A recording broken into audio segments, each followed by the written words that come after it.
So good evening all of you. आज का खेल रहेगा अपना न्यूमेरिकल्स का। बेटा न्यूमेरिकल्स है ना, होने की सोचेंगे भी नहीं जब तक आपको साइन कन्वेंशन बहुत अच्छे से नहीं आते होंगे। प्लीज आप ये वीडियो तभी देखना जब आपने साइन कन्वेंशन वाले वीडियो को बहुत अच्छे से क्लियर कर लिया। लिखना question, an object of height 7 centimeter, an object of height 7 centimeter is placed 40 centimeter in front of concave mirror of focal length 20 centimeter. Calculate image distance, image height and image characteristics. Calculate image distance, image height and image characteristics. तो अच्छे से सुनते जाना बेटा। क्या दिया है आपको? ऑब्जेक्ट हाइट कितनी देके रखी है? 7 सेंटीमीटर। हमेशा कैसी रहेगी? पॉजिटिव। उसके बाद आपको दी है ऑब्जेक्ट डिस्टेंस, कितनी दी है? 40 सेंटीमीटर। हमेशा कैसी रहेगी? नेगेटिव। उसके बाद आपको क्या दिया? उसके बाद आपको दिया फोकल लेंथ, काय की? कॉनकेव की। कॉनकेव की फोकल लेंथ मतलब नेगेटिव। कितनी देके रखी है? 20 सेंटीमीटर। तो आप लोगों से बोला image characteristics, height of image, 2-3 चीजें आप लोगों को इसमें निकालना है। तो सबसे पहले इस क्वेश्चन में आप v निकालेंगे। क्या निकालेंगे? v। कल लास्ट न्यूमेरिकल में मैंने आपको बताया था v कैसे निकलेगा। 1/v plus 1/u equal to 1/v। u कितना? 1/40 1/20। नेगेटिव हमेशा ऊपर रखना, कल से बोल रहा हूं।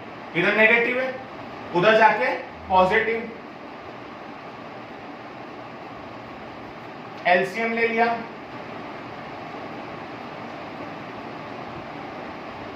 आता है ना -2 + 1 की एलसीएम लेना भी सिखाना पड़ेगा। तो v की वैल्यू आ गई -40। जैसे ही v आ जाए आप सबसे पहले m निकाल लिया करो, -v/u। v कितना? -40। u कितना? -40। एक माइनस से माइनस कैंसिल, फिर भी एक माइनस रह जाएगा, तो m आ गया -1। तो माइनस का मतलब क्या है कि इमेज कैसी है? कैसी है? Virtual and erect. और 1 का मतलब क्या? इमेज कैसी है? Equal size. जब भी हाइट ऑफ ऑब्जेक्ट दी हुई है इसके बाद एक फॉर्मूला और लगा लिया करो कि m = hi/ho। तो m कितना आया? -1। hi हाइट ऑफ इमेज निकालना, ho कितना? 7 इधर डिवाइड में, उधर जाके मल्टीप्लाई में, तो hi भी कितना आ गया? -7 सेंटीमीटर। तो आई होप सो आप लोगों को ये चीज क्लियर होगी।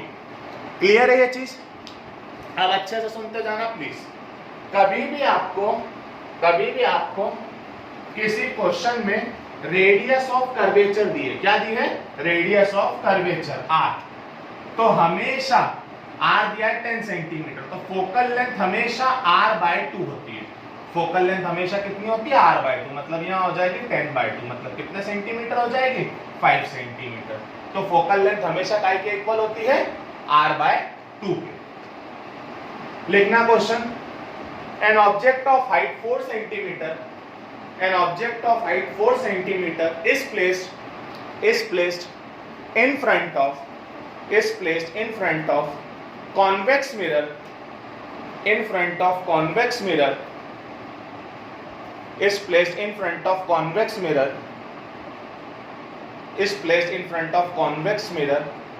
at 20 centimeter of focal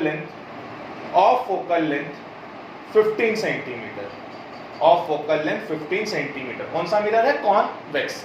बस वही सारी चीजें निकालना जो पिछले क्वेश्चन में निकाली थी। तो आपको क्या देके रखा है? सबसे पहले हाइट ऑफ ऑब्जेक्ट आपको देके रखी है 4 सेंटीमीटर।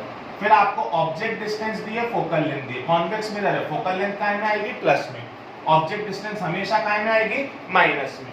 फोकल लेंथ प्लस में और ऑब्जेक्ट डिस्टेंस माइनस में क्यों है? समझ में आ रहा है कि नहीं आ रहा है? तो ऑब्जेक्ट डिस्टेंस आप सबको देके रखी है 20 सेंटीमीटर और फोकल लेंथ आपको देके रखी है 15 सेंटीमीटर। आई होप सो इसके आगे आपको किसी तरह की कोई तकलीफ नहीं होगी। तो आप लोग इसको सॉल्व कर लेंगे, कर लीजिएगा। आपको कुछ और क्वेश्चंस प्रैक्टिस के लिए दिए जाएंगे। इसके बाद बेटा मेरा जो एक छोटी सी चीज है कि मेरे फर्स्ट डायग्राम में मैं ये बताना रह गया था कि किसी भी चीज पे नॉर्मल कैसे डालते हैं, स्फेरिकल मिरर में नॉर्मल कैसे डालते हैं। तो स्फेरिकल मिरर में नॉर्मल जिस पॉइंट पे नॉर्मल डालना है उसको सेंटर ऑफ कर्वेचर से मिला दीजिए। कैसे मिला दीजिए? सेंटर ऑफ कर्वेचर से। तो आपको किसी भी पॉइंट पे नॉर्मल डालना है। जैसे हम लोगों ने है ना कॉन्वेक्स के लिए पहला रूल पढ़ा था कि लाइट रे पैरेलल आएगी तो जाएगी कहां से? फोकस से। तो नॉर्मल डालना है तो ये नॉर्मल कहां से डालेगा? सेंटर ऑफ कर्वेचर से। तो ये रहेगा एंगल ऑफ इंसिडेंस और ये रहेगा एंगल ऑफ रिफ्लेक्शन। फिर हमने एक केस पढ़ा था, एक आखिरी केस बता रहा हूं, बाकी आप बना लेना। P होल FC। अगर कोई सी light ray centre of curvature से आएगी तो जैसी आएगी वैसी की वैसी वापस चली जाएगी। नॉर्मल कहां से डालेंगे? सेंटर ऑफ कर्वेचर से मिला दो। मतलब इस डायग्राम में इंसिडेंट रे भी यही है, रिफ्लेक्टेड रे भी यही है और नॉर्मल भी यही है। इसमें एंगल ऑफ इंसिडेंस और एंगल ऑफ रिफ्लेक्शन दोनों 0 डिग्री के होते हैं। एंगल ऑफ इंसिडेंस और एंगल ऑफ रिफ्लेक्शन कितने डिग्री के होते हैं? 0 डिग्री के। इसके बाद बेटा है ना एक क्वेश्चन एग्जाम में आता है, आपकी एनसीईआरटी में ही है कि the magnification of plane mirror is +1, what it indicates. तो यहाँ पर प्लस इंडिकेट्स करता है कि इमेज कैसी होगी?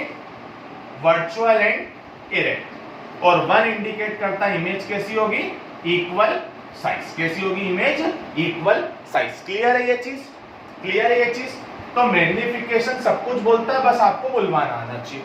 क्वेश्चनों का पैटर्न लगभग एग्जाम में यही रहता है, एनसीईआरटी में यही पैटर्न है। इसके अलावा जो पैटर्न है वो हम लोग क्लास में कवर कर लेंगे। आई होप सो इतना आप लोगों को क्लियर होगा। इसके अलावा एक छोटी सी चीज बहुत अच्छे से ध्यान रखना कि बेटा है ना अपन जरूर 2 लाइट रे निकालते हैं इमेज बनाने के लिए, पर सिर्फ 2 लाइट रे नहीं आती है। जैसे फॉर एग्जांपल ये मिरर है, फोकस सी, यहां पर ऑब्जेक्ट रखा है, एक लाइट रे गई पैरेलल, कहां से पास होगी? फोकस। दूसरी कहां से ले आओ? सेंटर ऑफ कर्वेचर से। जैसी जाएगी वैसी की वैसी वापस ये इमेज। तो क्या बेटा सिर्फ आपकी मर्जी से 2 लाइट रे जाएगी? बेटा लाइट रे तो बहुत गई है, एक पोल से भी गई होगी, उसी एंगल पे आई होगी, वो भी वही मिलेगी जहां वो 2 मिली है। अगर कोई सी लाइट रे फोकस से आती तो पैरेलल जाती, वो भी वही मिलती जहां पर वो मिली थी। ये 4 ही लाइट रे नहीं जाती, लाइट रे सब दूर से जाती, यहां से भी गई होगी तो ये भी वही मिली होगी जहां 2 मिली थी। वो तो क्या होता है कि ये 4 केस बनाने में सिंपल पड़ते हैं, इसलिए हम इन 4 को प्रीफर करते हैं। बाकी लाइट रे तो हर पॉइंट से जाएगी, लाइट रे तो हर पॉइंट से जाती है और वो वही मिलती है जहां पर 2 लाइट रेस मिली है।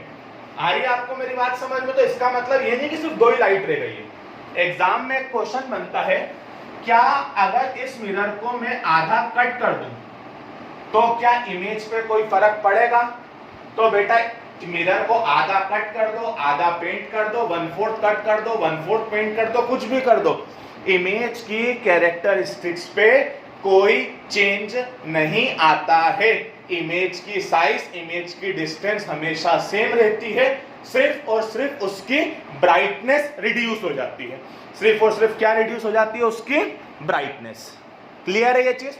क्योंकि पहले अगर पूरे मिरर से लाइट रे आ रही थी तो अब हाफ मिरर बचा है, तो कितने से लाइट रे आएगी? हाफ से। तो जब लाइट रे हाफ से आएगी तो ब्राइटनेस भी क्या हो जाएगी? हाफ हो जाएगी। बाकी डिस्टेंस और साइज पे किसी तरह का कोई फर्क नहीं पड़ता है। क्लियर है इतना? न्यूमेरिकल करने के लिए न्यूमेरिकल से ज्यादा आपको साइन कन्वेंशन आना चाहिए।